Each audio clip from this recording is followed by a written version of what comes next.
This is the Misdirected Mark Podcast, a podcast about gaming, game mastering, and entertaining you, our listeners. We are explicit, you have been warned, and I'd like to thank Mike Willard for letting us use his music on our show. Now let's pick up those mics and get on with this thing. Right, I've got my old character right here. Doc Marvelous is ready to face the forces of evil. Ooh, that's awesome. Jerry, have you ever played Perils and Pulpitude? Of course. Played very deep, strong chin all through the 70s and 80s. All right. Well, cool. I haven't played in a while, but let's get started. All right. So, Doc, you're piloting your Zeppelin lab over the Pacific when you hear a strange sound on the back of the gondola. All right. Hey, maybe Beef can go back and check on that. Sure. Cool. Okay. So, you open the door to the cargo bay, and inside you see that the rear door is wide open and 5 people are standing there. They all have brown leather jackets with rocket packs and spiky metal helmets. The nearest one to the door sees Beef and raises a strange rifle that ends with these copper coils circling the barrel. Beef's gonna duck behind the doorway and draw both his pistol. Hey Doc, we got air pirates. Again? It's totally air pirates. That air pirate turns around, pulls the trigger, and shoots. Okay. You gotta remind myself how this goes. Okay, so he's at medium range. He's using the electrocarbine. So I'm gonna roll on the light rifle chart. He is a 3rd level ruffian, so that's gonna be the 3rd column. Beef is a level 5 brick. Thank you. Beef's a level 5 brick, so that puts you 3 columns down on the dodge axis. Andy's got cover from the doorway. Right. Okay. Yep. This is all coming back to me. That's medium cover, so that shifts the ruffian 2 columns over.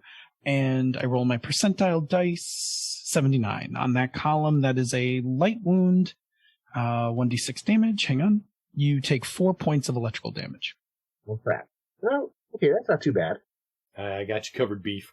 It's time for the reverse Earhart maneuver. Phil, Doc yanks the yoke to the left, causing the Zeppelin to lurch to port, angling downwards. Ooh, okay, hang on. Let me change chapters here. Okay, that's all right. That is a class 5 maneuver. How fast are you going? Okay, that's a +1 difficulty modifier for every 10 knots. Let me look at the airborne maneuver table. This is gonna be great. All right. And with that, welcome to the 442nd episode of the Misdirected Mark Podcast. Tonight we examine older games, why we still play them, what we like about them, and what we can use for modern games. So along the way, we're going to take your questions, your examples, and suggestions live from the chat room for life before jumping into the after show. But first, my name is Jared. My name is Phil. And I am Old Man Logan. Welcome to the show, kids. Welcome back. We had a nice little break, but it's time to get into this. Mm-hmm. So, first things first, let's do our temperature check, see how everybody's feeling. Phil? I'm doing all right. Physically feeling good, and mentally, you know what? I'm a solid okay at this point. There you go. I might unpack some of it in the after show, but for now, let's just call me a solid okay, because I know we got a lot of material to cover tonight. All right. Jerry. All right. I'm feeling good. Last week I had to go out of town, and that was a little stressful and rough, but I'm back, and up to a good week at work, and new employee, so it's always a good week. So that's about it for me. Bob? Awesome. Yeah, I'm feeling pretty good. I got a little thing going on, a little mild infection that I'm on some pills for that are kind of just messing me up just a little bit. Prednisone always does some fun things. But otherwise, mentally, I'm feeling pretty good. Getting psyched about moving soon. So, hopefully all the dates go as planned, and there we go. All right. Let's then roll on into our lobby for the one thing. My one thing for this week, I have been watching as my short-form lunch program, an anime on Netflix called Godzilla Singular Point. And this is a lot of fun. There is some serious theoretical science in this show. They're spouting off a whole bunch of stuff, and probably a third of it to a half of it I didn't even understand, but I went with it because it was a lot of fun. It's an anime, and it's a kind of an alternate take on the first appearance of Godzilla and the kaiju, and it's all tied into, like, there's temporal mechanics, and there's like causality and the singular points and like all this other crap. It's just a lot of fun. It's got Jet Jaguar in it, which was fun. Some interesting characters. And the animation is really good. And the opening theme song, which I skipped, like, except for all but the last show, I finally went, well, you know what? Let me to watch the opening credits, because I normally hit the skip intro. This time I watched it, I'm like, oh, the opening theme song is really good. It's kind of a hard techno-y kind of a thing. And then the closing credits has this song that's kind of a poppy, kind of a lighter thing. And it's super catchy. Neither one of them is in English. It's all Japanese. So I have no idea what the hell they're saying. And there's no subtitles for the songs. But loads of fun. I enjoyed it a lot. It's 13 episodes. And then after the credits of episode 13, they give you a little stinger that leads me to believe that there will be more. And if they're smart, they'll do some more, because I think it'll do well. But Godzilla Singular Point, if you're into kaiju and anime, it's worth a watch. It's a good trip. You didn't say that was Jet Jaguar there, man. You buried the lead on that puppy. Did I bury the lead by not saying Jet Jaguar right out of the gate? You did not. You didn't tell me anything about that when you were talking about the other day. Well, last thing I'll say is this is not your grandfather's Jet Jaguar. So okay. This is like modern, new type of Jet Jaguar. But anyhow, what about you, Jerry? For me, Masters of the Universe Revelation. The first 5 episodes are out now on Netflix. It is I feel like it's a sequel to the original cartoon, but takes it in a more, I don't want to say serious or mature, but just a better, if they would have made the old 80s cartoon today and made it less goofy, but they do a really good job with it. The characters are well fleshed out. I will warn people that it's an amazing show, but He-Man is not in it for very much, so it's about mostly the characters, and they're great. And what they do with Evelyn is amazing. She's a great character. I'm really looking forward to it. It's a lot of fun. Watch it. It's not like She-Ra. Not that She-Ra wasn't amazing also, but it's a different kind of show. But it's a lot of fun and takes it in a good direction. If you like kind of science magic-y stuff, watch Masters of the Universe Revelation. Bill? I went on vacation. My first vacation in, since February 2020. Mm-hmm. Hopped a plane, went out to Denver, and went and hung out with Senda, and later in the trip with Andy as well, and got to eat many good eats in and around the Denver area, which was very cool. Had some amazing sushi, which is not exactly what you think Denver will be known for, but sure. Yeah. Some birria tacos, fantastic. Hit up a place called Raising Cane's, which I've only ever seen in Texas, which is a chicken finger joint that makes like their own chicken fingers fresh. Like the menu's got like 4 items. It's like just different sizes of chicken fingers. I've heard of them. They're supposed to be amazing. It's quite good, and the sauce, the cane sauce, is really the kicker there. So. Did all that, went up to Wyoming for a day. That was really interesting. That's probably the highest elevation I've ever been, where I walked around and stuff. It was pretty good. We took like a very short walk on a very level surface, and when we got back to the car, it was maybe like a quarter mile. My Apple Watch was like, "Hey, you did all your exercise for today," and I was like, "Yes," because I can barely breathe. Like. Mm-hmm. The air is so thin. But anyway, it was really nice. Wyoming's beautiful. Very different, having grown up in the Northeast. How far is it from Denver? Like about 2 hours. So it'd be like, it's like a little more than 2 hours. So it's like getting to Utica. Yeah. From here. Not bad. Yeah. No, not bad at all. It's interesting because, Laramie, which is where we went, is very much both a cowboy town and a college town. So there's like a saloon with like bullet holes from like the 1800s in one wall. And then there's a sushi place like across the street. Right. Cause it's the dichotomy of both being a cowboy town and a college town. So anyway, it was good, but it was a really nice vacation. It was nice to be off from work, and it was nice to, be unplugged. I didn't even take a computer with me, which was fantastic. So anyway, that's my one thing. It's great. On to our announcements, really quick. This week we begin our week 21 of our Voyager Watch Party. These are the last episodes before the finale. Next week, our next week's watch party will be the finale of Voyager. So if you're a Voyager fan and want to just come back and watch the finale, which I think is ironically named Endgame, come join us next week. And come join us next week live, which would be, what is it? The 2nd, the 3rd? 3rd. August 3rd. August 3rd, we'll be closing out our Voyager watch party. We, at this time, don't have any plans to do an Enterprise watch party. We might do one later in the future, but haven't committed to anything yet. I have mixed feelings on Enterprise. There are definitely some good episodes to see, but then there's season 3. So it's a rough one. I mean, I might do a very tight curation and just like pick some really iconic episodes kind of thing. But we'll see. For now, we're going to just kind of take a little Star Trek break. Yeah. Having completed TNG, DS9, and Voyager over the course of the pandemic, we can kind of take a breather. So anyway, that's next week. Will be our finale of Voyager. I'm excited because if you've never seen the finale, chef's kiss. So good. I will also say that I have toyed with the idea of curating an original series watch party. Ooh. So that has the potential for something down the road a little ways as well. Sure. I would definitely be interested in that. My original series knowledge is pretty hit and miss. Yeah, I grew up with it, so I've seen all 78 episodes probably a dozen times plus each.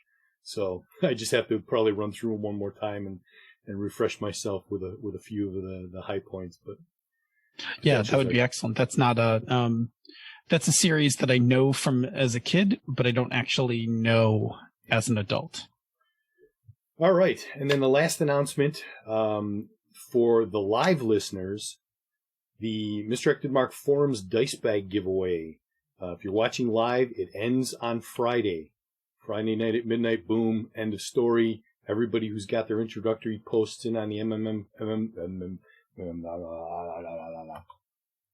Misdirected Mark word scramble. Everybody who's got their post in on the forums by Friday night at midnight is eligible to win, as long as you're not a show host, a member of the network. And I will be compiling the winners over the weekend, and next week's show we will announce those winners. So if you haven't gotten in and you're listening live, got a couple more days. All right. And that brings us to Phil. Drink a little water. No, I didn't even bring water. I'll do it lightly. All right. Workshop. We're going to be talking about old games tonight. How old? Well, we'll talk about that, but they're going to be older, and well, not so old. But anyway, we're going to talk about the nostalgia trap. We're going to talk about how to prep them and play them for people who've never played old games before here in the workshop. Don't suck. Thanks. So during our downtime, we had a bunch of discussions about getting back to gaming, and this topic crept up. And so tonight we're going to talk about playing older games. When you get as old as we are, you wind up with a lot of old games. And while we all continue to buy new games month after month after month, there's still something to be said for older games. There's some that are a lot of fun. If you're eyeing your collection and if you run something old, we're here for you. If you're a new gamer and curious about older games you might want to run, we're here for you as well. Because tonight we're going to talk about why you might want to run some older games. We talk about the dangers of nostalgia, the pitfalls you're going to run into, and how you might introduce these games to newer players. All right, and of course, to get started, we should probably see if Phil has any wonderful definitions for us after I hit this. Behold! You are in the presence of Definition Panda. So the funny part is we have like one definition, and we just need to kind of set some boundaries for another term. So we're talking about older games tonight, but like, what does older games mean, right? That's not like a codified definition. So for our discussion, we're going to have to put some boundaries around it just so that we have some frame of reference as we're talking about things. So tonight we're going to just talk our older games, quote, older games, is going to be anything that is 10 years or older, right? It's arbitrary, but I wanted to draw some lines to, but 10 years or older. And that means that we're going to be talking about games from 2011 on back. And so to jog your memory of where we were game-wise in 2011, let me just reference a few of them. Ashen Stars by Pelgrane. That's the gumshoe sci-fi game that Robin Laws wrote. The One Ring by Cubicle 7. I believe now there'll be another One Ring game coming out by another company, right? I think Free League's about to do it, right? And Mouse Guard by Burning Wheel Press. Those games all came out in 2011. So there's a whole bunch of games that some of us might consider relatively new that actually that fall into this quote older games category. But we're also going to just really focus on games from the 80s, the 90s, and like the early aughts as well. So take our quote older games with a little grain of salt. But it is what it is. So we might be making references up and down the timeline of games. Mm-hmm. Our one definition for tonight is nostalgia, a sentimental longing or wistful affection for the past, typically for a period or place with happy personal associations. In essence, I have fond memories of something, so it must be good. And we'll get into the dangers of that statement as we get into the rest of the segment. So Barney Stinson says, new is always better. But we all know that's not true. So, Jerry, what are some of the misconceptions that people may have that are keeping them from playing older games? Well, there's a lot of myths about older games. When it comes to older games, people have a lot of misconceptions about them. These misconceptions are often born out of some truth for some games, but are not true as generalizations. For example, we're going to talk about these misconceptions, explain where some of these come from, examples of when these misconceptions are true, and examples of when they're not. So here are some misconceptions that we have with older games. The first one is that they're hard to find, right? This misconception comes from the idea that you have to find the physical copy of the game. And for some older games, you're going to have to find them in stores that carry older games or hit up eBay, things like that. More obscure games are going to be harder to find in PDF. Mm-hmm. And this is especially true if the game had a license. So for instance, it's actually pretty hard to find PDFs for Last Unicorn Games version of Star Trek. It's not even that easy to find the books for Lug Trek, but they're out there. Also, and we'll talk about this later in the segment, box sets are sometimes hard. Like sometimes you can find them in PDF format, but if you're actually trying to, a lot of 80s games were box sets. Even some of the supplements were box sets, and those sometimes you got to hunt down on eBay or hope to stumble on one in a used section of a game store, that kind of thing.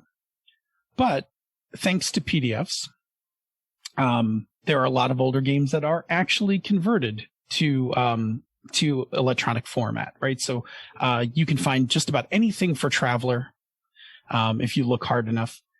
Star Frontiers has had a whole like everything you could find for Star Frontiers, Gamma World, all of those things. Drive-Thru has a ton of older games that have been scanned into PDF, but it should be noted that when older games are scanned into PDF, that a lot of the features that you love about PDF, like word searching, copying text, indexes, things like that, don't go through, right? Because they're image files. So I have a bunch of PDFs of Underground, and they're pretty rough, actually, because you can't text string search them and things like that. You literally can just flip the pages and read them. And some of them didn't even scan great because they had watermark stuff on the pages. So it can sometimes with older games be hit and miss. If you go find old Traveler stuff, you're not going to have any problem at all. Old Traveler stuff is black and white typeset. Super, even though it won't scan with character in a lot of cases, it'll still be pretty readable. I would like to just toss in one little interjection that people who are looking to collect older games, other places to look would be Humble Bundle and Bundle of Holding.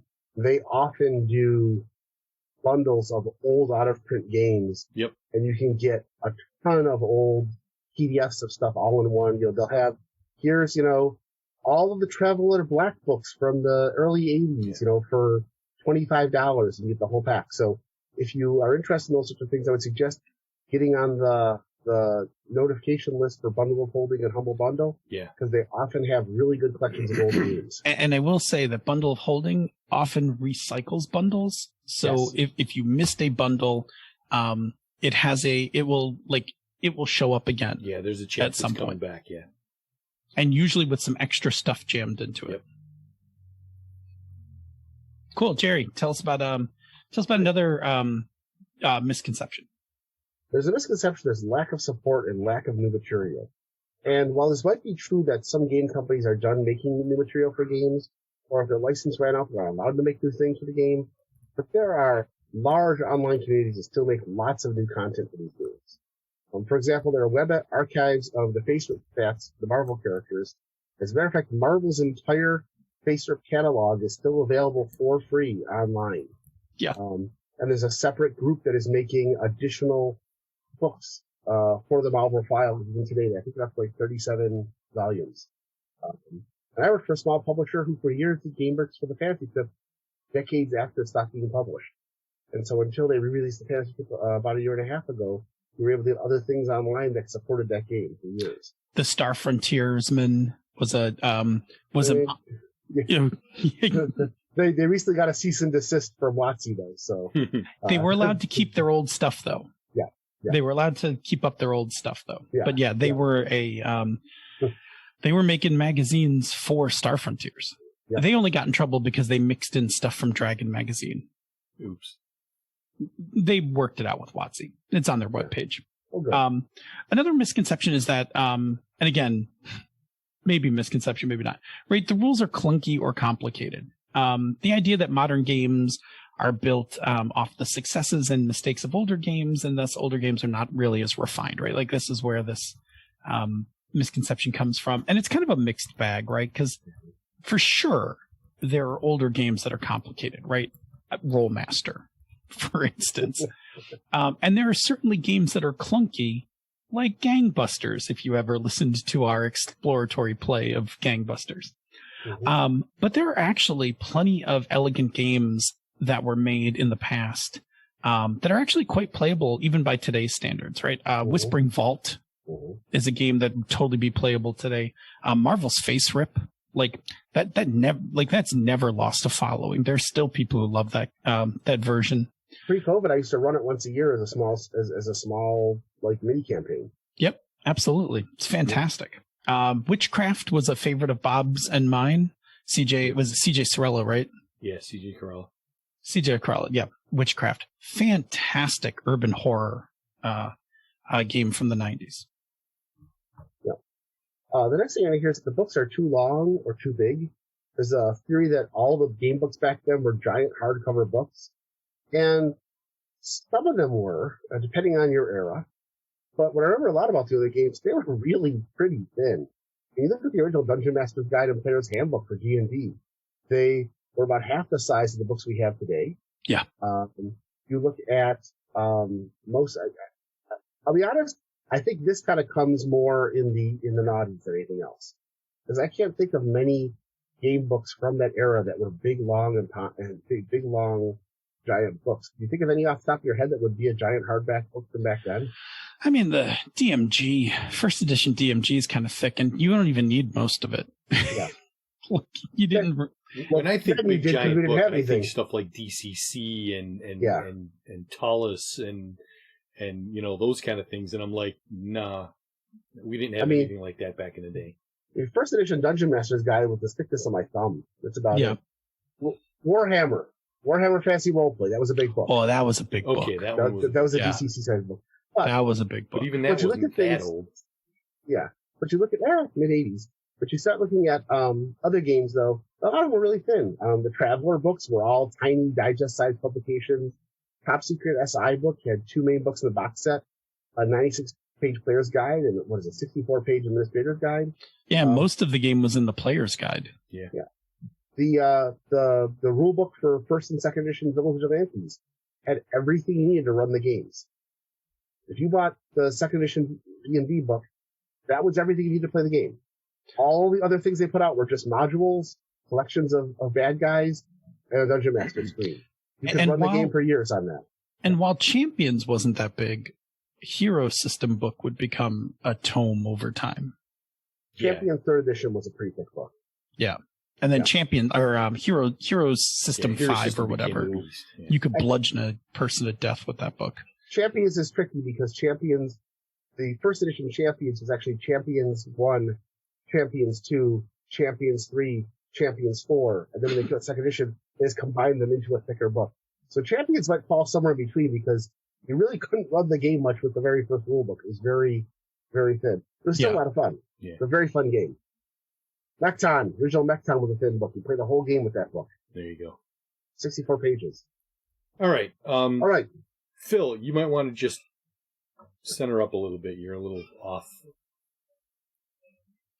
How that? So now that we've dispelled a few myths, Phil, why might someone want to play some of these older games? Yeah, I mean, there's no single reason why you want to jump into a list of, of these games, but like we can, we do what we do, right? We compile the list of some more of the common reasons why you might be interested. And, as we say with any list that we put together, it is not in any particular order, nor is it comprehensive, right? So there may be plenty of other reasons, but we tried to hit on some of the main reasons that you might be interested in trying some older games. So, one reason they're historically popular. Some games have been popular since they came out, and they continue to have a fan base. Games like Call of Cthulhu. 7th edition Call of Cthulhu is still compatible with 1st edition Call of Cthulhu. People still love it. Travelers never quite lost its fan base, even if you lose your character in character generation. Vampire the Masquerade and the various vampire things has been popular since it came out. And as we've mentioned many, many times, Marvel Face Rip has been a game that's been popular since it came out because it was a novel idea that still works. So, yeah. Another reason you might be interested is they were important in the history of game design, right? So things that we take for granted in today's games came from somewhere, and a lot of them came through these games in the past. So, for instance, if you look at like anything from the original Forge games, Dogs in the Vineyard, My Life with Master, etc., like all of those have serious building blocks to games that we're used to today. Amber Diceless is another fascinating game. I mean, like it's probably one of the most popular diceless RPGs. Yep. Chainmail. Yeah. Those kinds of things, right? So they were important. So if you're into game design, trying some of these games kind of gives you a chance of seeing like the evolution of games. Right. Next thing I see is there's a lot of games had novel, cool designs that, while there's things we expect today, back then, this is when they first came out. These might not be as iconic as the games that we just mentioned, but there are plenty of games that had novel rules that you might find interesting in how they interacted, like D6 Star Wars and its dice pools, Conspiracy X, which I have no idea how that played. Oh, I still think, and I think Bob will back me up on this, Conspiracy X has the first edition Conspiracy X has one of the most interesting hand-to-hand systems that I've ever seen in a game. I've never seen another game do it like put that Conspiracy hand-to-hand X. combat system on the table any day of the week and play it. Yep. I'd be interested in trying that. And then DC Heroes, which had a very interesting and complicated chart system that is usable, and went into other games, but had some interesting sliding back and forth concepts that moved on to other games. It was an interesting design in that it used a rating system called APs, and it was built on a logarithmic scale. Yes. So the scale encompasses like Jimmy Olsen through Superman on one scale.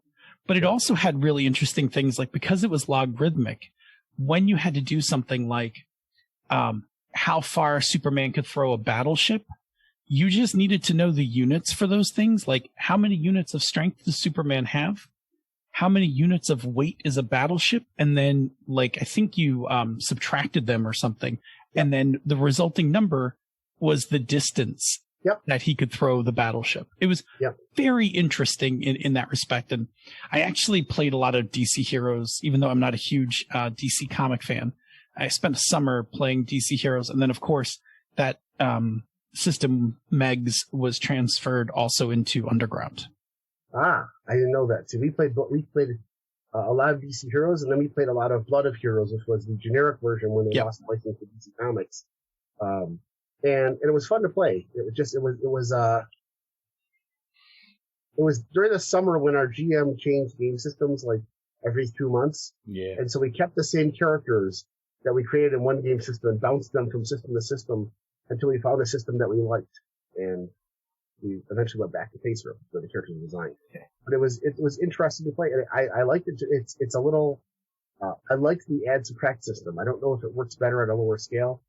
Like any game where you have 80s era Superman running around, it's tough to play any game with that kind of system. Yeah. And so they did a really good job. I think DC Heroes Megs handles Superman better than Pacer would. I would agree. Yeah. And because from a stat standpoint. Yeah. So. Okay. All right. What's the next one, Phil? Novel settings.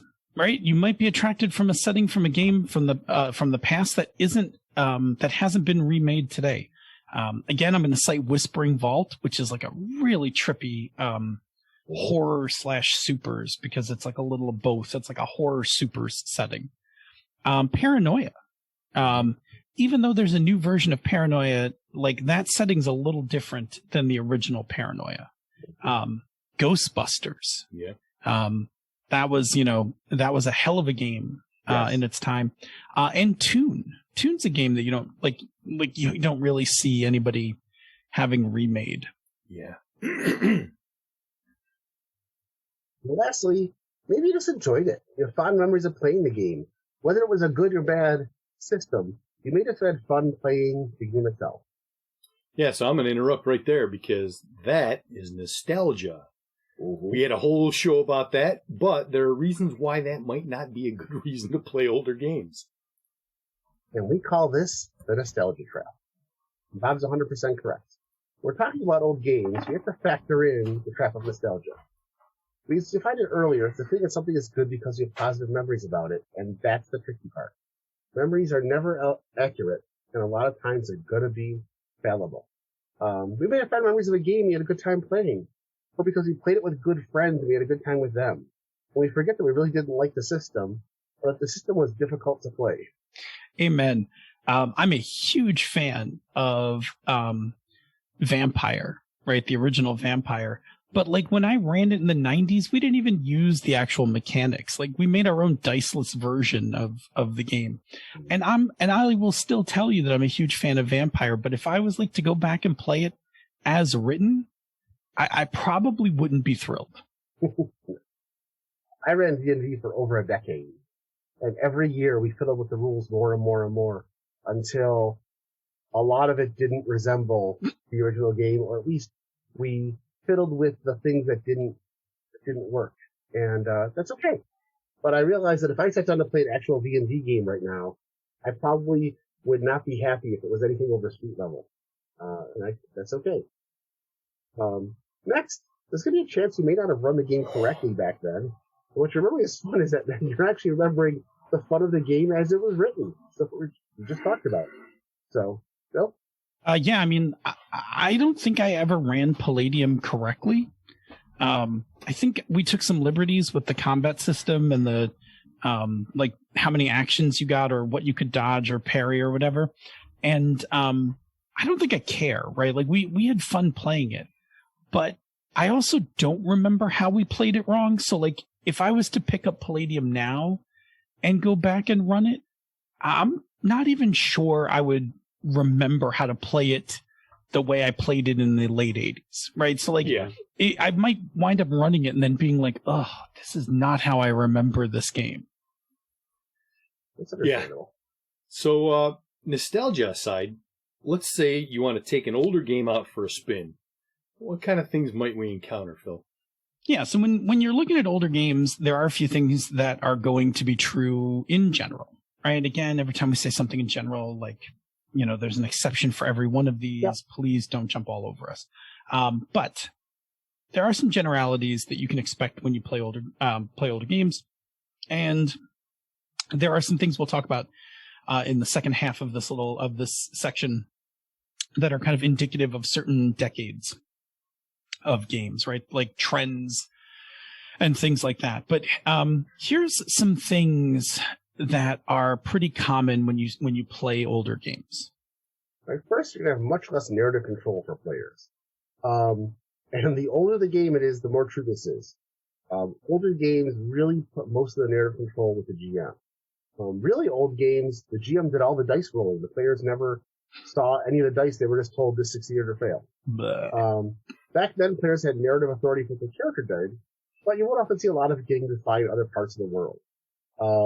Now, the GM could easily change this by adding in leading questions, and you can always share some narrative control, but they weren't designed this way. Yeah, we've talked about this on I think this show and on Pandas as well, right? You can always inject that back in. Yep. You're also bound to see more pass-fail mechanics. Fail forward and partial successes are going to be more of the exception. Most games are pass-fail, with the occasional critical success, and then if the game is like a little extra cruel, then it also has critical failure, right? Like critical failure is often less common, but for the most part, pass-fail is going to be kind of the norm here. You could, if you're playing this and wanted to like kind of spruce it up, you could do some house ruling here, do a little hack and put in, your own partial successes. You can easily do fail forward, right? Like that's not a big deal. One easy trick that I've always found for dealing with pass-fail mechanics is framing what the check is for, right? Like it's not a pick lock check, it's a pick lock check without getting caught. Right? Like I learned that from Burning Wheel, and that's like a great way to kind of skirt games that have pass-fail mechanics to make them into something that looks more like partial successes. Yeah. I'd be interested to find out just for at some point we should talk about some gaming archaeology. What was the first game to actually come up with a legitimate pass-fail, pass with complication, fail forward mechanic? Yeah, I think this is where it actually came from. Yeah, I'm not sure what the history of that is. If anyone knows, tweet that out to us. It'd be very interesting. All right. The next thing is, most older games did not have any safety tools. They don't even make reference to them. And while not being a dick was kind of a thing back then, there were no codified ways for establishing boundaries, and there were no ways for giving and revoking consent. And there were games that openly kind of encourage the others, so you have to be careful with that in older games. Some games try to take consent away from players a little bit, and that's something you gotta be careful of. So, you want to fix this by bringing your own safety tools to the table every time. Yep. And use them, employ them, explain them, and you can fix that job real quick. Phil? Yeah, that's pretty easy to fix because, not every game comes with their own safety tools, so bring your own. The next thing you're going to run into potentially is problematic content. Yes. These games are a function of being written in the past. They are a function of being written, in many cases, by less diverse groups of writers. Common things that you're going to run into is lack of representation, poor stereotypes, and a host of isms. It's not even going to be limited to the writing. Artwork is another case. Like there's a whole run of D20 splat books and stuff that have like super sexist artwork, right? Like chainmail bikini girls. And I mean, in fact, there was a particular line of games or D20 products, and I can't remember it, that like prided themselves on these like really sexist, big bosom women on covers and stuff. So just be prepared, right? You are picking up a historical artifact. Some of them you may just not even want to touch, right? Like some of you may just look at it and be like, nah, hard pass. Other ones you may just have to kind of address the problematic issues and kind of work around them however that's going to work with your group. So, just be aware. Just be aware of that as you go into some of these older games. Yep. The next thing is that a lot of them encourage antagonistic GMs. The be a fan of your players concept was not promoted much in older games. And a lot of games are written in such a way that they actively encourage the GM to trick, undermine, punish PC actions. You'll read some old GM hints in some of these books that say, your players may think this. Let them think that and then screw them over later on. And I'm not sitting here making fun of it with mustache twirling. There were actually designs that the idea was that the GM's job was to punish the players very antagonistically, especially in a lot of the, what we now call heartbreaker games, but, a lot of the D&D derivatives where there was somebody sitting alone in their little room typing up their own game system. I'll show those players. Yep. Yeah. And Phil? Their little dog too. Right. Like some of them have gleeful descriptions, right? How to twist player choices, to keep them from succeeding. And, it's done a lot of, it's messed up GMing for a while, right? Like at the very least, GMing should be neutral. I'm actually a proponent of be a fan of your players. So I actually skew in that direction, but, they weren't good. There's one exception to this, which is paranoia, right? Because the rules of paranoia will tell you to arbitrarily make stuff up and waste your players when they step out of line. But when you're getting into playing paranoia, that is what you've signed up for. I think it was referring to wasting their clones, but splitting hairs. You're not supposed to kill players. I have interrogated players in a paranoia game, but yes, you are only supposed to actually interrogate and waste characters and clones at that. Thank you. Mm-hmm. So looking across the decades, let's talk about some general trends you can expect. Yeah, so if you're hunting for 80s games, right? Get ready for box sets. Tons of box sets. I actually miss box sets, right? I loved box sets when I was a kid. The typical game came in a box. You opened it up. It had 2 to 3 books. Like the DC Heroes game, the original one, that box was chocked full of stuff. It had 3 books in it, some maps. It had cards for the characters. It was just full of goodness. Face Rip was also the same way, right? Face Rip was in a box. So 80s games, a lot of box sets. Star Frontiers and the little chits and maps. Yes. Gamma World. Gamma World had it. Top Secret, all of Boot Hill. Now, some of the box set things helped the people who played Star Frontiers the first time. When you opened up that box, you had the 2 rule books, which one was the intro book, one was the full book. And, it's just every GM I knew took one look at those maps and all those little chits encounters with individual little pictures on them. And you could play games just with that alone. The maps encouraged table play. Oh, we played so much of chasing cars and hover bikes around that city grid and so much of that. Absolutely. Beautiful. 80s games are also a lot of percentile dice mechanics, especially TSR. TSR went through a whole phase in the 80s where they were just in love with percentiles. And percentile mechanics often come with many, many modifiers. So if you look at the original Star Frontiers, you're going to make a percentile roll to shoot, but then the GM has 2 columns of potential modifiers to knock off 5% here, 10% there. Are you on a moving vehicle? Is this long range? And so what you would wind up with is okay, I have a 79, minus 10, minus 5, minus 7, right? So the term mathy, right, comes to mind. This is where later when you see something like advantage and you're oh, advantage seems so smart, roll 2d20, right? When you play something like 80s Star Frontiers, you're knocking these things off, and the GM has to truck through this list and try to find them all every time you're going to make a shot. It's not as much fun. Also 80s games had a lot of tables. So the Face Rip table, the hand-to-hand combat tables in Top Secret, tables, Rollmaster, Criticals are some of the most iconic tables there are. In fact, so much so that DCC copied them over to DCC. I gotta say, I do love the random tables. Not necessarily for combat, because I love when books would just have random tables stuck out of it. Oh, I always like random tables, Yeah. but for instance, like Face Rip, you can't play without the table. Yeah, but you can use that table to play everything. Oh, That's exactly. like that, But like yeah. that thing sits, like everybody has a copy of it, right? Like, Mhm. because everything you do goes through that table. That's right. All right, Jerry, take us 10 years forward. What happens in the 90s? The 90s, we get a lot more books and a lot less box sets. There was a big trend towards breaking up rules into multiple books to get you to buy more things.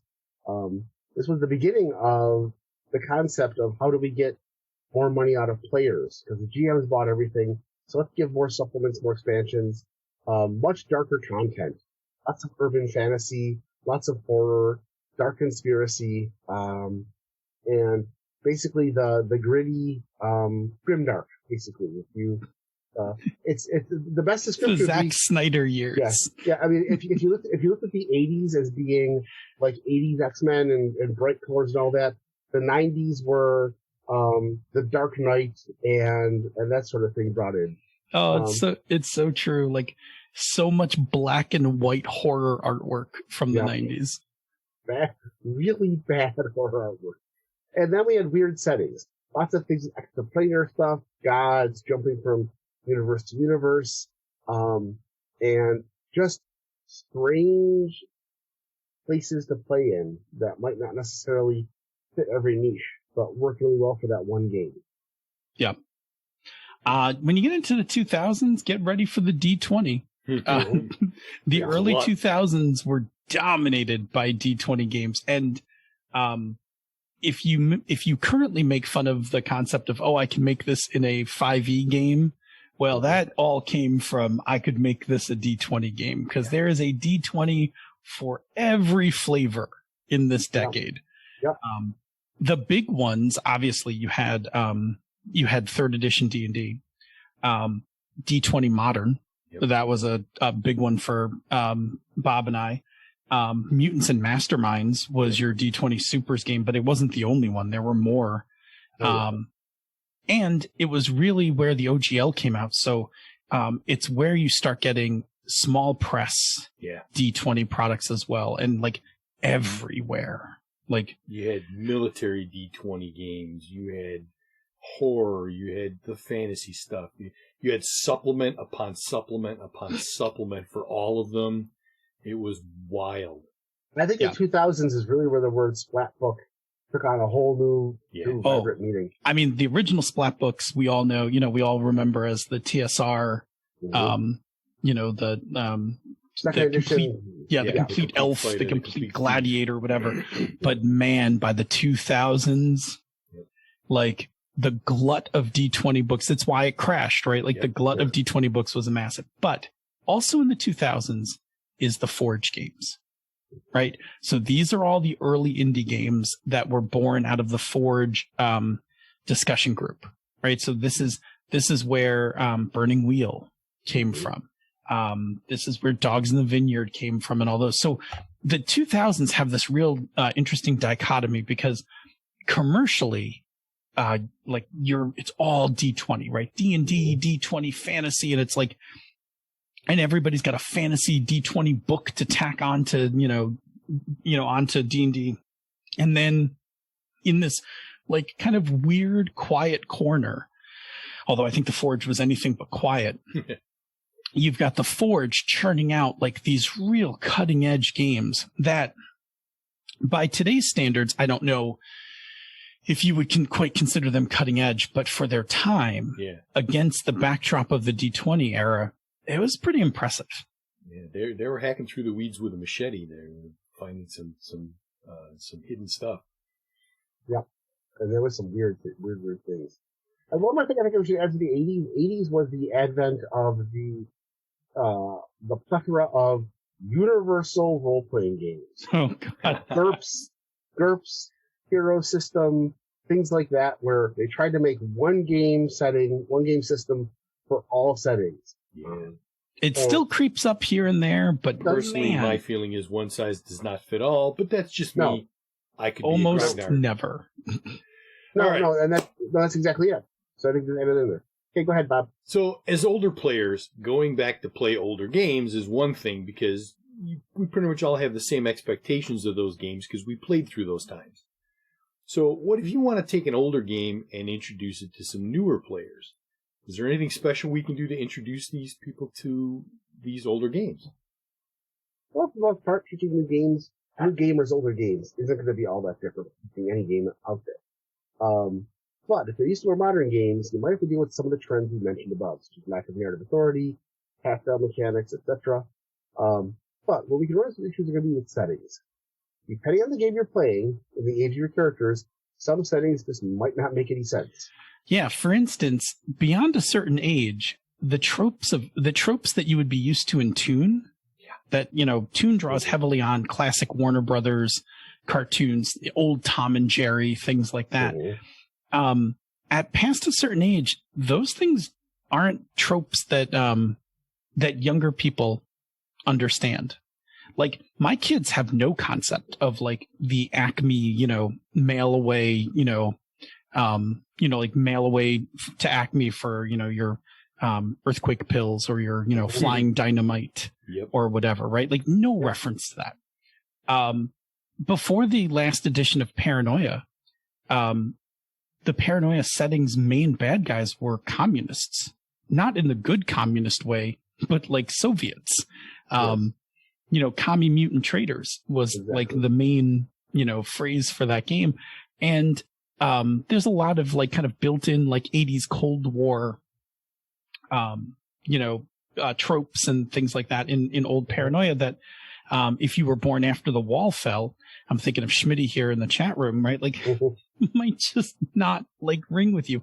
And then you get to something like Price of Freedom from West End Games, was all about the Soviet invasion of the U.S. Like, if you're like, if you were born or, matured after the wall fell, like, you might be like, why would the Soviets invade the U.S.? Where, like, if you were of our age, like, you grew up, watching Red Dawn.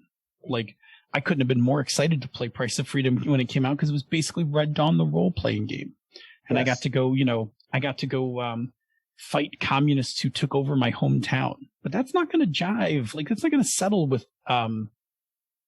certain younger players. Like, what you think might be super exciting, like, it might not click with them the same way. Wolverines. Yeah. So you want to explain some of these tropes. And even then, these settings may not resonate the same depth with people who are alive or older during those times. I've talked before about trying to run a Marvel face strip game, which was the game was designed around 80s comic book tropes, and people who grew up with 90s comic books have a very difficult time playing in 80s comic book tropes because it's not grimdark, you can't kill everybody, and that sort of thing. And some players just will have trouble, they might not enjoy it as much. Or you might have to have them do some research and read some comic books and that before you start that. Same thing with explaining something like the Price of Freedom. In addition, some of the older games don't take advantage of things that we take for granted today. So you might have to have a primer. Conspiracy X takes place. Sorry, glad you take this video. No, it's fine. Conspiracy X, one of my favorite games from the 90s. Like, that takes place in the late 1990s. So you have to remember, like, when you read the material, right? Like, there's no smartphones. It was just a baby internet back then, right? You couldn't do all the things you could do now. Like, that game is built with that technology in mind. So, like, when you read some of the things the aliens can do, you're like, yeah, but everybody could do that, right? So you have to kind of like remind people, like, hey, we're playing in the 90s, so, here are some of the things we need to remember, right? Like, internet came on CDs, like 1,400 hours of AOL, that kind of thing. I've always thought when they talk about the fact that, while the flip phone was obviously the love child of the old Star Trek original series communicator, if your phone was a 1960s era communicator from Star Wars, you'd be pissed. All it could do was talk to other people. Today's phones are so much cooler. It's that kind of thing. Yeah. But so that's our coverage on why you want to play some older games, as well as what we should be on the lookout for. And so we're going to head into our break. But before we do that, Bob is going to tell us about another show on the Misdirected Mark Network. Hey, have you people heard about Jianghu Hustle? Like, check this thing out. Go and train alongside fellow students Eric Farmer and Eli Kurtz in Jianghu Hustle. Eric and Eli make their kung fu stronger by watching wuxia films, then discussing how to apply their observations to game design. There's some good stuff in there. If you're a fan at all of the genre, if you're like, Shaw Brothers for life, Oh, yeah. go check this stuff out. Good times, informative. I think you'll enjoy it. All right. So yeah, we got a lot of youngins in the the chat room. And that thing with with Conspiracy X in the 90s always gets me, because it's like, if the gap is really big, it seems to be way easier. Like, you take a bunch of kids from now and you're like, okay, Victorian London. Like, their brains can conceptually go, Victorian London. There was no phone. If there was a car, you had to crank the thing on the front to, but we were probably doing a horse-drawn carriage, like stuff like that. Like, there's some concepts that are easy to parse. But from now back to 1990, it seems to be more difficult to break that apart easily, sometimes. If I had to explain how much a 24-inch monitor would weigh in the 1990s. Oh, my God. Yeah. Oh, my God. I had to get rid of a 24-inch monitor once, and it was like 800 pounds. I barely got it to my car.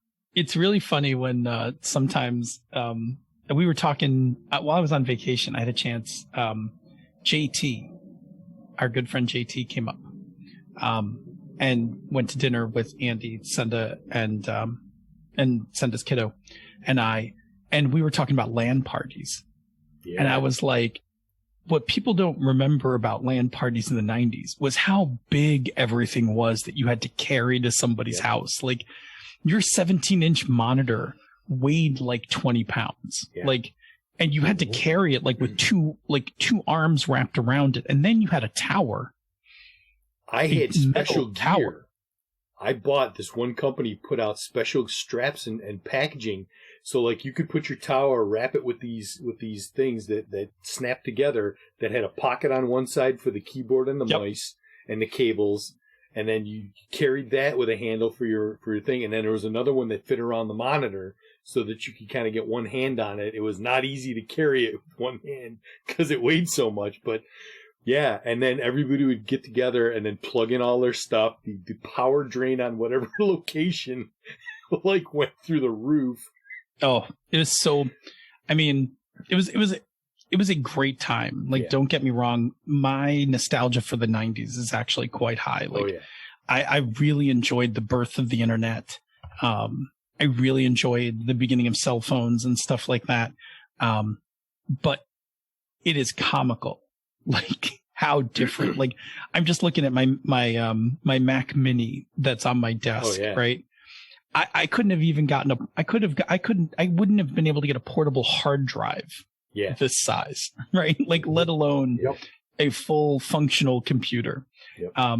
It's hilarious how, and no one had, I mean, laptops were like a big deal. Like, laptops was something you got from work. Like, you didn't have a laptop. And they certainly weren't super slim and ultra light. No. Oh, God. They were heavy beasts. Yeah, they were my thicker. My first cell phone was a bag phone. My first laptop was this thick, and I got it because the consulting company my sister worked for got new laptops. They just took all the old ones and gave them away. Yeah. And I needed an external hard drive to run anything. Disk drive to run any discs. So and Jerry mentioned the Star Trekification of science. Like, there's a ton of technology that was born out of that show. Tablets, phones, all of that stuff. But one of my favorite things, and we've talked about this when we were doing the all the Star Trek watch throughs, especially DS9, because DS9 was really notorious for this, is like having multiple tablets for documents. Yeah. Right? They'd be sitting there with like 10 tablets, like sorting through them. It's like, wait a minute. You've got a central computer core that has teraflops or teraquads of data. Teraquads, yeah. And your tablet can only hold one document. Yes. Come on. Hilarious. But again, it's that paradox of like sci-fi is only so smart, right? So like in the 90s, like we didn't even conceive the idea that like a tablet would just have multiple documents on it, right? So like tablets just had one document each. It's like buying a Kindle. Those are the challenges, the different eras that you live in. If you don't have those kinds of experiences in your own history, getting that across can sometimes be a good challenge. Of playing Traveler, where the computers on your ship were measured in how many tons of space they took up, and that a basic computer was, I think, 10 tons of space. And took up 10% of your ship, which is ridiculous. Yeah, I was just typing into the chat room that if you ever look in the Trek manuals, the computer core, like on the Enterprise D, is like multiple decks. Yeah, like it's like it rivals the warp core in height. It's hilarious. That's some wacky shit. All right, we should jump back into the next half of the second half of the topic. So welcome back. We are continuing our discussion of older games with the following question. Question number 1: Name a few older games you would like to run or play again. Jerry? Well, I'm going to skip all the ones you guys mentioned and say I want to play Face Rip again. I love Face Rip. I think it's a great game. I have always loved Mechton, especially the second and a half iteration, both Mechton 2 and the game that they based Bubblegum Crisis and all those role-playing games on. I enjoyed Heavy Gear a lot. I think the setting was excellent. I think the game system is fairly streamlined. It needs a little bit of trimming, but it's not bad. I want to play Paranoia because Paranoia is great. I enjoyed Middle-earth role-playing the game. There's a little nostalgia there, but it's Rollmaster without all the charts and numbers. But I think it's like a friendlier version of MERP, or friendly version of Rollmaster. And I think that the new version of Middle-earth Adventures that's coming out is going to kind of get back to that. The 5th edition Adventures in Middle-earth book captures most of that nostalgia. I like Cyberpunk. I'll play it just about any edition except for 3rd edition. Yes, 3rd edition. And I want to run Chainmail again. We played Chainmail. The actual original Chainmail is playable as a role-playing game. And I had a GM who ran it for a couple of years, where off and on, where we were basically questing knights that kept getting involved in adventures. And even I ran it a couple times. And I've got multiple copies of the original rules. I just want to play it again. But some of the songs you guys are going to mention, I also want to play. So I'm going to jump to Bob and let him mention some. So Bob? Yeah, I looked at Phil's list when I went in to fill in my list, and I went, oh yeah, that. But I will start by saying I have had this itch to play some BX D&D, some Basic Expert, for a while now. I have super heavy nostalgia with that, because that was my second longest game group from back in the day. We played that for years, and that was a ton of fun. And I think a lot of that stuff still holds up. One thing that I would love to get to the table and sit and play just for giggles is Gamma World. I have the 1st edition box set. I used to doodle little robots. I used to make little like overhead views of different bots with different, like this bot looks like this, and it's got 2 arms and this, and like different shapes and stuff. I've got like a whole box full of stuff like that. So I have a lot of nostalgia about that. And then I will briefly mention and let Phil expand a little more. Witchcraft, Conspiracy X, Whispering Vault. We've mentioned these before.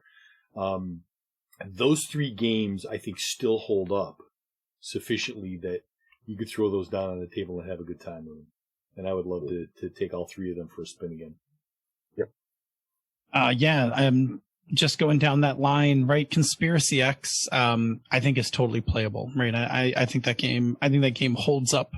You got to play it 90s, but like the rest of it, like I love the original mechanics of that game. I actually like the original mechanics more than the Unisystem mechanics. Yeah. Whispering Vault is totally playable. It is a quirky, weird little game. It's fantastic for one-shots. Yep. It'll also play, it has a campaign mode, but it is a great one-shot. Supers horror. I say supers because, you are like horror superheroes fighting horror bad guys. Yeah. To be fair, that's Phil putting a label on it.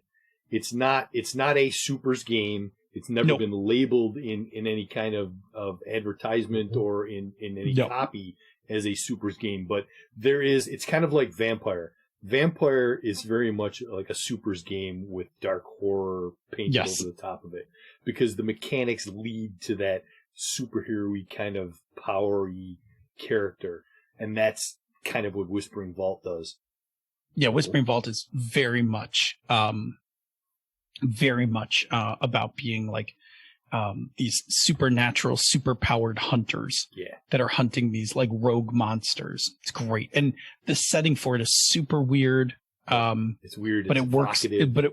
Very evocative. Witchcraft, again, we talked about this. This is a Unisystem game. It's actually, I think, the first Unisystem game. Yes. It's a really good, solid urban fantasy game. Like, it's very playable. The magic feels interesting. Yep. I wouldn't recommend all the expansion books for it. I think the core plays better than the expansion books added to it. That is really solid, and you will get a nice game out of it if you go in there with the right attitude. Absolutely. And then I can't have one of these lists without talking about Underground. That's my baby. It's my jam. I love Underground. I'm ride or die for Underground. I've only run it a few times because it's hard to get people to want to play it. But I love it so much. Like love it so much. What are some of the other Unisystem games? You mentioned Unisystem a couple of times. What's what you might Buffy. About? Yep, Buffy. All Flesh Must Be Eaten. Yep. Okay. Terra Primate. Terra Primate. And then they did an updated version of Connex in Unisystem, which really kind of changed like the whole flavor of that game. It was okay. Yeah. It took away the hand-to-hand system, and then I was like, eh. I'm very curious to like one day as a thought exercise, if like nothing else is going on, I'd like to have a bunch of people sit down, take Connex and go, okay, what if we expanded this up into 2020? Oh, I would love to do the. I would love to do that theoretical.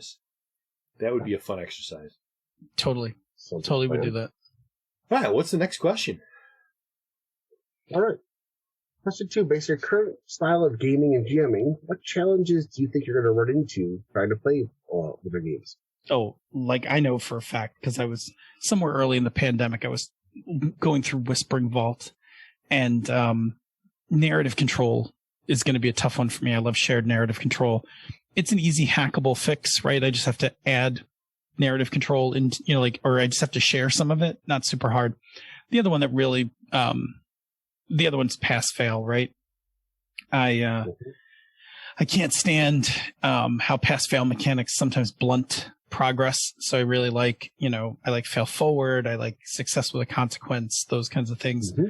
Those are not impossible to hack into games. But I know that those are two things that I would definitely have to deal with, no matter what game I play, right? Any game I play, like those are going to be the first two things that rub me the wrong way. Jer? Okay. I'm going to go with pass fail mechanics, same thing. I think you've hit the nail on the head, so I'm just let that roll right over. Also, adjusting your problematic content. I enjoy good pulpy games, but good gods, the number of times that it's, oh look, evil natives, evil savages, things like that. Trying to work around that, impossible, but it's a problematic content. And it gets even worse with some games where they decide to swap one out for the other. Victoriana did that, where they decided that they had a fantasy Victorian world, and they decided to replace all native Africans with violent orcs. This was not making a good idea. Face. It was not good. It was not good at all. Correct. And there's got to be a better way. There's a much better way to do it, but it just takes time to do that sort of thing. This is the kind of thing we're talking about, right? Like, yeah, exactly. it just takes time. You got to sit down and think about it and find a way to just change it. And the answer to that would be don't make the natives bad guys, enemies, or savages, and make the colonizers the bad guys and enemies. And look, all the bad guys are white. All right. Yeah. Yeah. And after works for me. Yep. And after 1935, just replace any bad guys with Nazis. And you can't go wrong with Nazis. Yep. Bad guys. Yep. Everybody loves punching Nazis in the face. Come on. One doubt, Nazi out. Yeah, that's right. Yep. Okay, that was me. Yeah. So for me, I agree with everything we've just talked about on both counts. And then some of these, with the level of nostalgia that is associated with it, there would be some challenges at times with staying in the now to be cognizant of some of the problematic things, like Whispering Vault. I could see myself diving into a Whispering Vault game and completely just glazing off into the wilderness with regard to like safety, because we never had any safety discussions when we played Whispering Vault. And there was some interesting content in those games. We had some serious body horror stuff, and yeah. There was a bunch of stuff. And it's like, we were all okay with it. There were a couple of times where it was like right on the edge, and we're like, whoo, that was... There was one time where I was going for a particular aesthetic with Mistress Arian's House of Flesh. And I wanted to describe these like human statues to you guys. And you were so done with how creepy the place was. Like, you weren't even having any, like, you were like, nope, we walk right past them. We slay all of them to put them out of their misery. And I'm like, but. Yeah. Oh, so, boy, that game could have used some safety mechanics. Yeah. So just, like I would probably want to be like super extra careful at the gate, being like, okay, we're doing this. Let's go safety tools. Let's go, all lines and veils, whatever. Like, let's get all of this covered and make sure that we're super on top of it, just to make sure you don't, because like I said, there's a couple of those games that they're so ingrained in my head with the enjoyment that we had in the moment, that falling into that and just kind of like rolling without like, whoa, wait, there's a thing here. Like, you don't want to miss something and create some tension at the table for somebody else.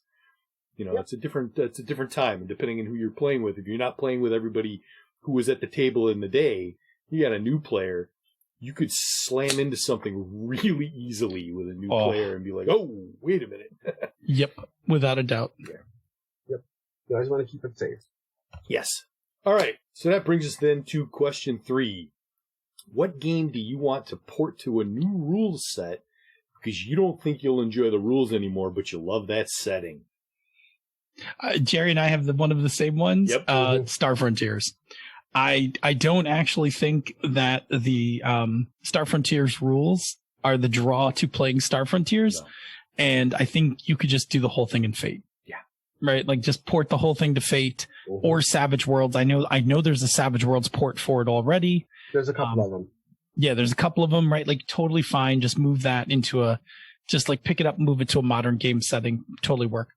I'll also say Underground. While I enjoy the original Underground, years ago, Chris and I made a Fate port of the game, and it was equally playable.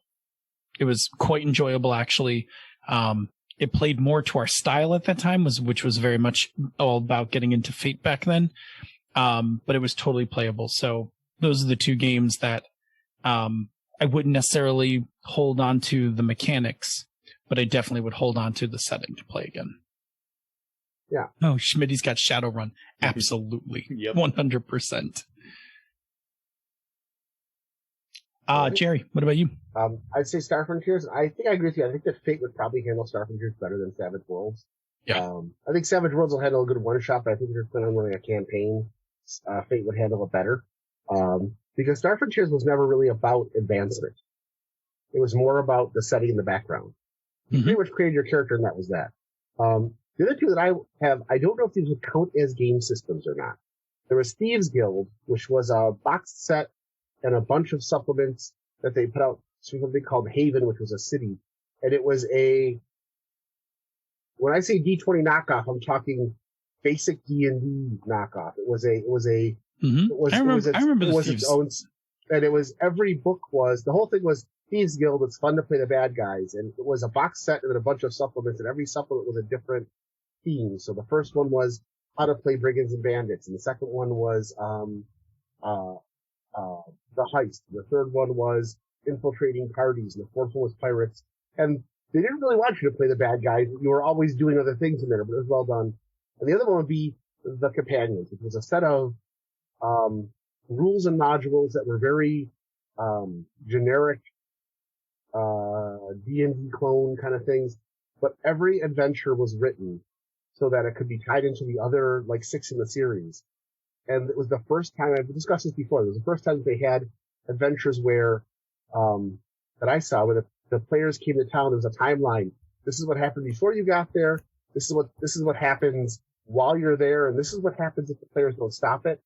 And, very role-playing heavy and very investigative across the board. And everything was tied together. So you had a completely encapsulated adventure, but the stuff you did in this one was going to influence all the rest of them, and vice versa.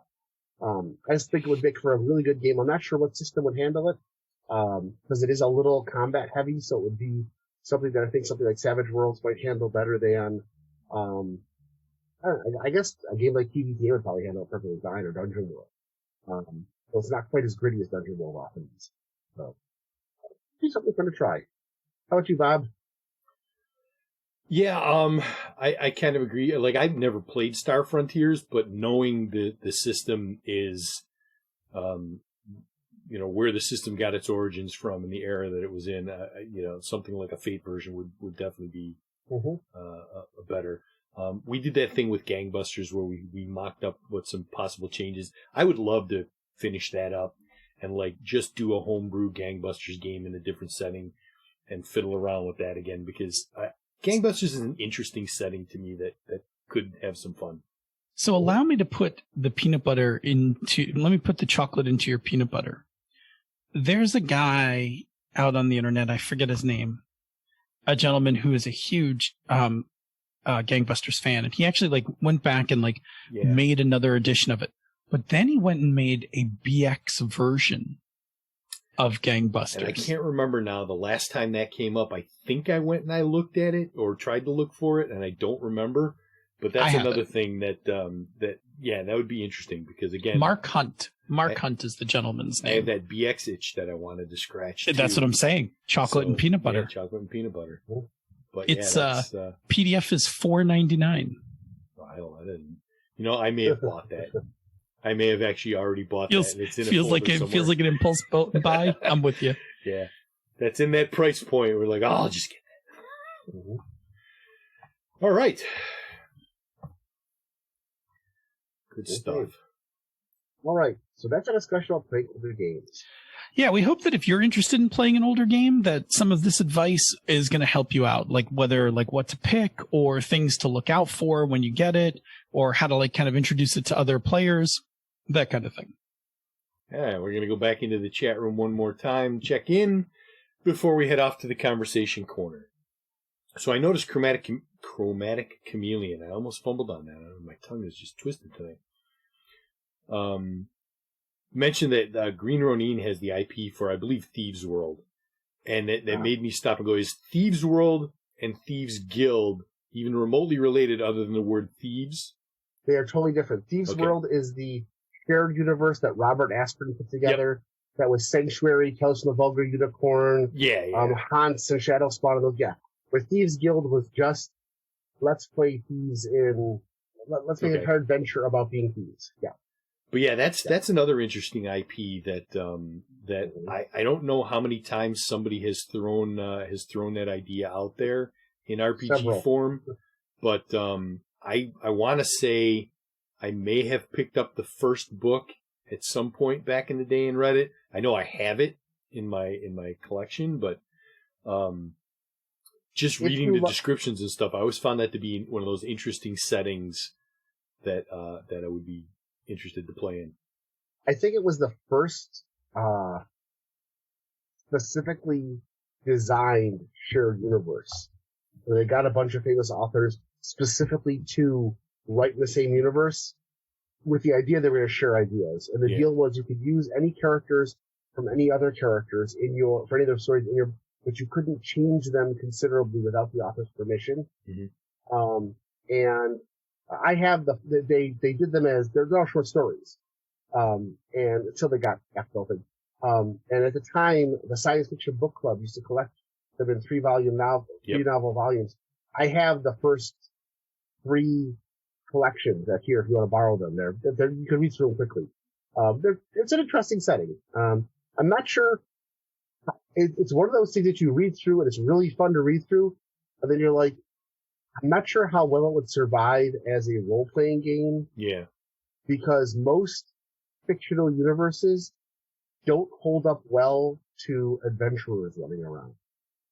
It's the Middle-earth role-playing thing. Yeah. Middle-earth sounds like a really cool place to be, but man, you let loose a group of adventurers in Middle-earth and it causes trouble. But yeah, if you like the novels, I would recommend the novels, by the way, though they are late 70s, early 80s, so there is definitely some problematic content in them. Sure, I would imagine there's something consent and stuff. Yeah. And if you get any of the ones about Tempest, so I like the character, there's some definite body horror in those. So I would warn people before you go in there. They're good books, but just beware that they might feel a little rough on you. Yeah. I like them. Cool. All right. Well, that pretty much covers our chat room check-in. So let's boogie on over to the conversation corner and get a little more personal stuff.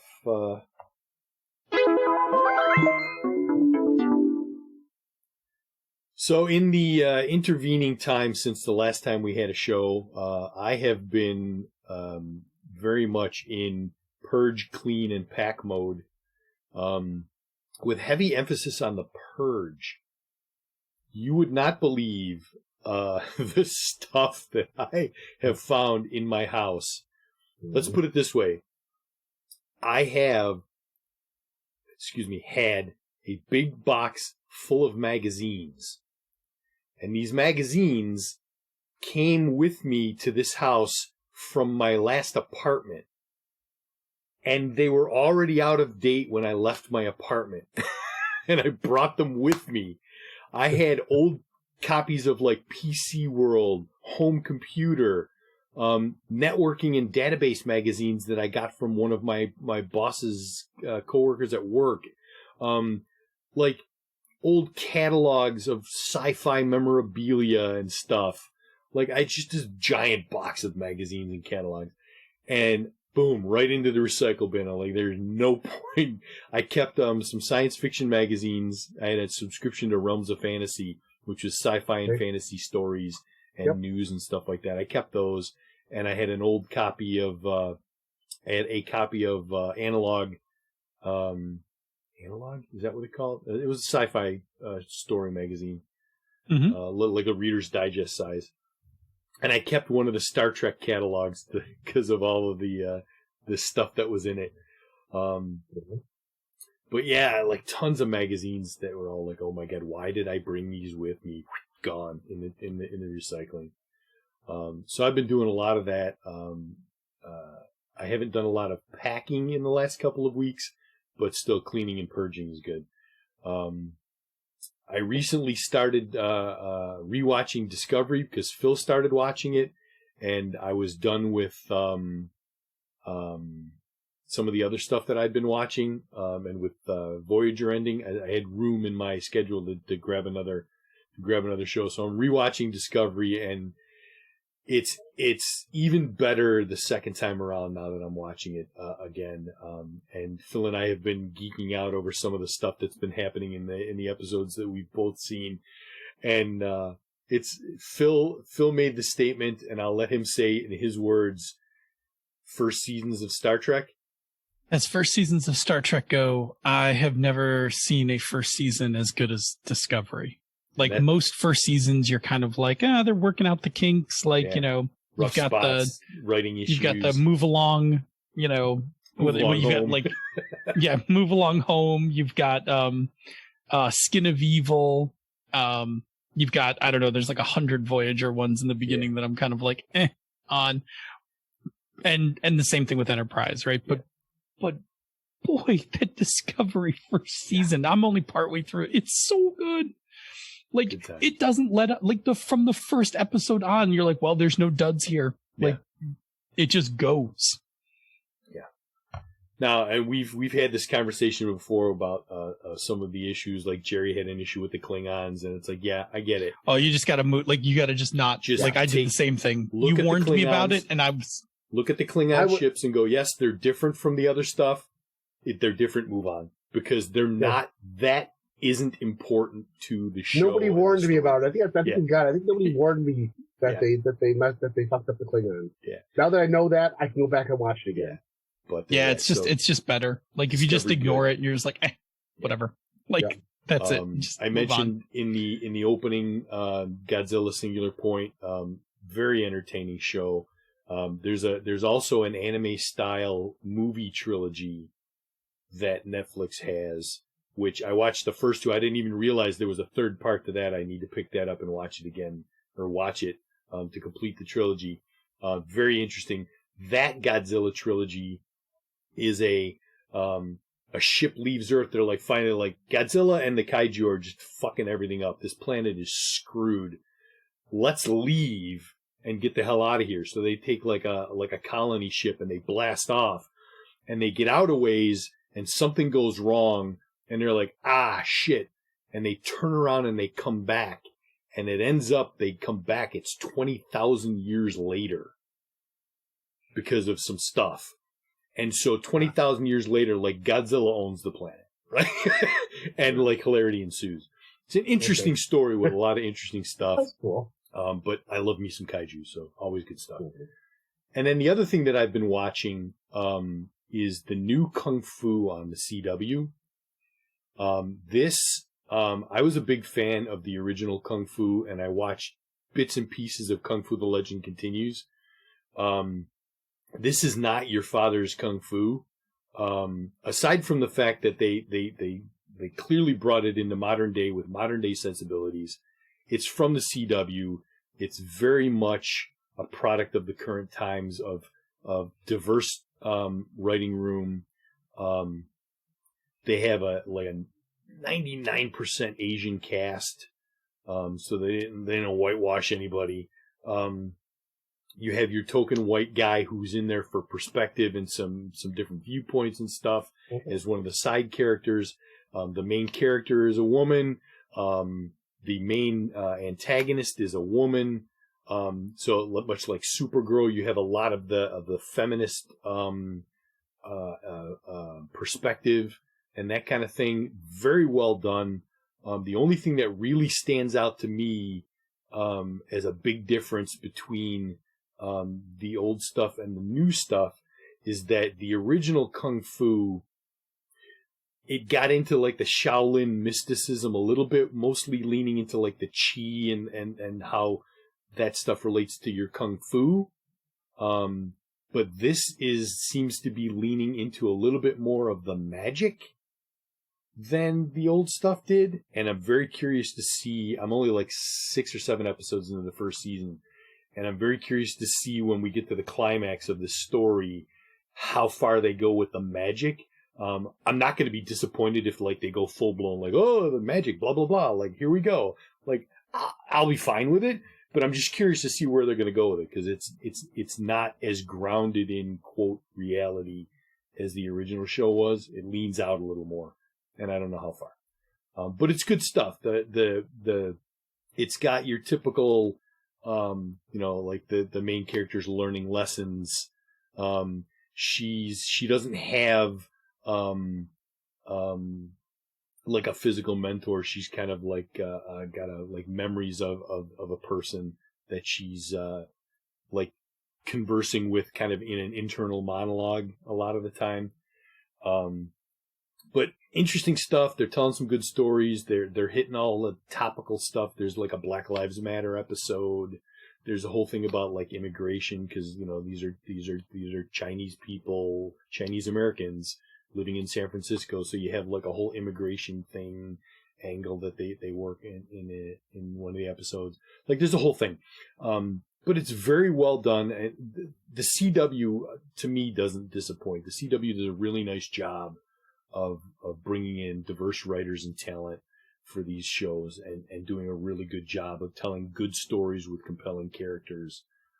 In a way, it reminds me of the USA Network. The USA Network had a stretch where they just kept cranking out show after show after show with compelling, interesting characters getting into interesting stories and telling good stories. So that's enough for me. I blabbered on enough. Jerry.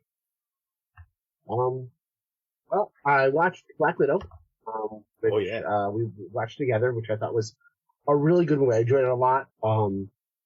I enjoyed the characters. I enjoyed the story. I don't want to ruin it for anybody because I know a lot of you still haven't had a chance to watch it. So I'll just say it's a good Marvel movie. It's a good Scarlett Johansson movie. It's a good Black Widow movie. I think my only thing would say is I think that some of the secondary characters steal the show, but that's okay because it's a Marvel movie and that happens in all of them. Yeah. But it's really good. I have to laugh because your note says Disco Rewatch. And my thought was, I thought you were talking about the Dave Grohl E.G. concert that he did, where he and the Foo Fighters did, some Bee Gees songs, which I have actually watched a couple of times. It was amazing. So I started watching, the new Leverage, which I liked a lot. I'm about, halfway through the first season. And, if you like old Leverage, this is a really good version of new Leverage. I especially like the fact that, there's good continuity. Like a lot of shows that have been around, especially when they skip a jump, they talk about, such and such happened and, that was the Vecchione job, and it's just a toss off theme. And this thing, almost every time they reference something, it's from the original series. And they've even got some things where, like, they need a couple of extra bodies just to act as whatever, and you're like, oh shit, those are the people from episode 7 of season 2 that they helped. And now they're here as the same characters because they needed 2 rich people to impersonate somebody. I'm like, oh, so all the stuff that they've done is coming back kind of on My Name is Earl kind of thing. So I like that a lot. No, that's cool. It is very cool. And it took me like the 3rd episode for me to catch on to that. At least I think that's what's happening. Either that or I'm just Mandela affecting it, but it looks good. But the cleaning, I've been kind of overhauling my basement, partially just to kind of get things organized, partially because eventually we'll start recording in person again, and we need a place to do that. My birthday was last week, and my wife bought me some wonderful, they're not really Legos, there's a company called Letme that makes battle mechs and vehicles and stuff that are all minifigure scale. And the mechs are about the size, they'd be about the size of something, if you're an Appleseed fan, a Landmate, or if you watch Aliens, Ripley's Power Loader, or maybe the battle suits from Edge of Tomorrow, they're that kind of size, but they fully encapsulate the person. They've done a bunch of them over the years, different themes that they've done, and this time they did some support sets. They did like, a battle mech and then the vehicle that carries it kind of stuff. So she got me a bunch of those. She also got me, talking about DX, she got me the Goodman Games, hardcover of the Keep on the Borderlands the Unknown book, which was very, very cool. Oh yeah, I saw that. That thing's pretty wild. I played all those games, and my sister bought me the second one, bought me the Isle of Dread. So, those have been fun. So I've just been kind of catching up. Being out of town, I did not have a lot of time to, read or watch much. So, I'm kind of a week behind everything. I have not watched any Star Trek since, 2 watch parties a day. So, I'm just gonna kind of go in this night blind. So I mean, you'll be fine. We're still heading into the finale, so tonight's episodes are just, they're typical encapsulated episodes. You'll be okay. Listen, I've got Memory Alpha that does a really good job of summarizing them and explaining all the details if I have to. So that's what I've been up to. Bill? Well, I was on vacation, so that was like the bulk of what I did. I think I talked about this before. Ate some great foods. I mentioned tacos, mentioned Raising Cane's. I did not mention Senda's homemade bread. Oh, goodness. Like, we had it like every day, like for sandwiches, for breakfast and stuff. Oh, spoiled. Like, so delicious. Really excellent. I did subject Senda to watch Star Trek's 2, 3, and 4. I thought those were good. Like we skipped the motion picture. 5 I'll never make anyone watch. And 6 we'll watch some other time, but 2, 3, and 4 I thought were a good like a good little combo. They make a fine trilogy. Yes. Yeah. So I think we had fun watching those. On the plane rides to and from Denver, I just before I got on the plane, I bought the on Google, I bought the 8-pack of the Fast and Furious. Okay. So on my flight out to Denver, I watched Fast and Furious and about 2/3 of Too Fast, Too Furious. Okay. And then on my way home, I finished off Too Fast, Too Furious and watched Tokyo Drift. Okay. So I'm delving into the Fast and Furious series, and I love it. It's ridiculous. It's fun.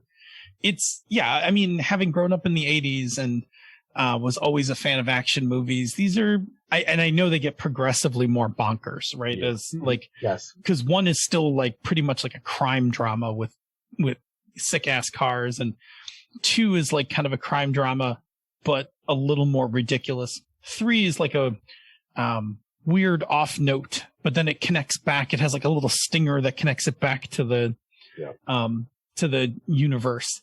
And I believe 4 is where like we're about to take the plunge into like bonker land. And I'm 100% here for it. How did you watch them on the plane? Oh, well, so when I purchased them on Google, yes. I had them on Google Play, so I just moved them to offline mode so that I could watch them on my iPad. Oh, okay. Cool. So, but here's the thing that no one told me, because I was talking to PK Sullivan about, like, should I get the Fast and Furious set or whatever? Mm-hmm. Here's what no one told me. The soundtracks are off the hook. Of course. They're so good. The first one was done by BT, who's a techno artist that has done some other big stuff. And I was like, I'm listening to the music during these chases, and I'm like, this shit is good. Like, this is like, I'm gonna go on to YouTube Music and go make myself a Fast and Furious soundtrack playlist, because I'm gonna need to be listening to those. All right, so a couple other things really quick. I've been reading the Marvel X of Swords event. That's pretty good. Went book shopping. Senda got me copy of Gideon the Ninth, which looks fantastic. Excited to actually start reading that fairly soon. And when we were in Wyoming, we went to this used bookstore, and I got, Bob will recognize the name, I got the second and third of Nancy Kress's Beggar series. The first one being Beggars in Spain. I got the other two for $3, which was fantastic. Yeah, good find. They're in great condition too. And while I was on vacation, I got news that I have to report back to work. Yeah. That work from home is over. We'll see you on campus, Mr. Vecchione, next Monday. So next week when we record, expect me to be, yes, expect me to be disgruntled. I'm not even sure if I'm going to be able to go to the luncheon. I may pop in at the luncheon, but I will technically be at work. This blows. Yeah. I was hoping to be able to continue working from home. But we're all back to campus.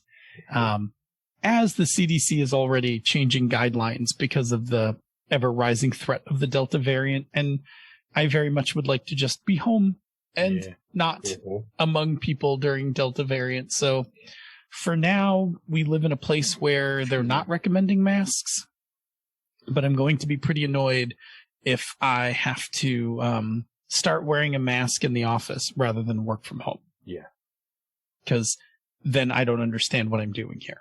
Yeah, it would make a hell of a lot more sense to just leave people at home than it would be to put them in the office, cram them into a small space, and then say, now mask up.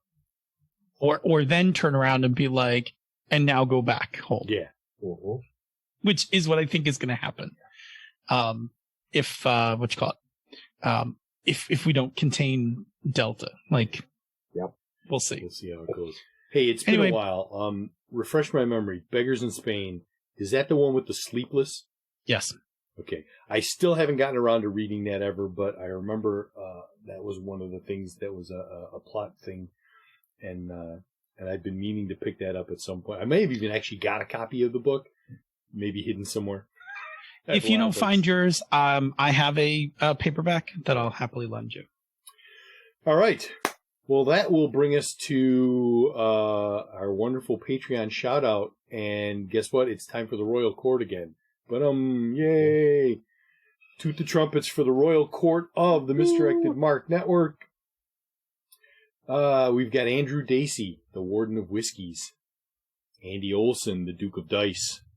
Bread, the Royal Mead Maker. It's always good for mead.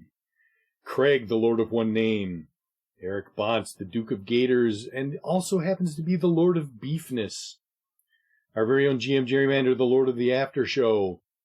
Jesse Edmond, the Royal Doctor. Jim from Jim Loves Games, the Royal Merchant Emeritus. John Carney, the Court Necromancer.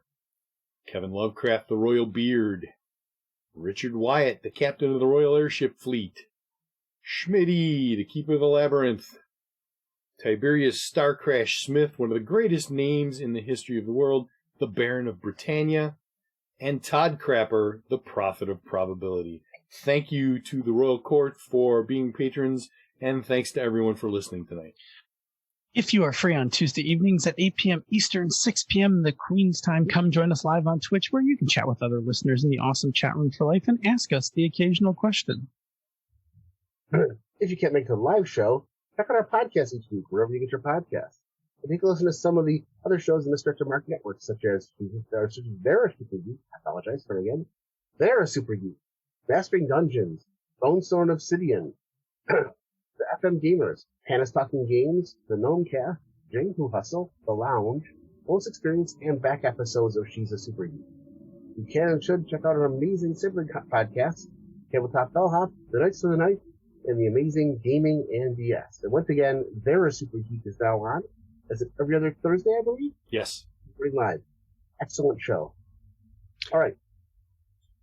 Before you take your percentile roll and consult the table to see what shift hit you got, leave us some feedback. You can reach us directly via the old-fashioned emails, mmp@misdirectedmark.com.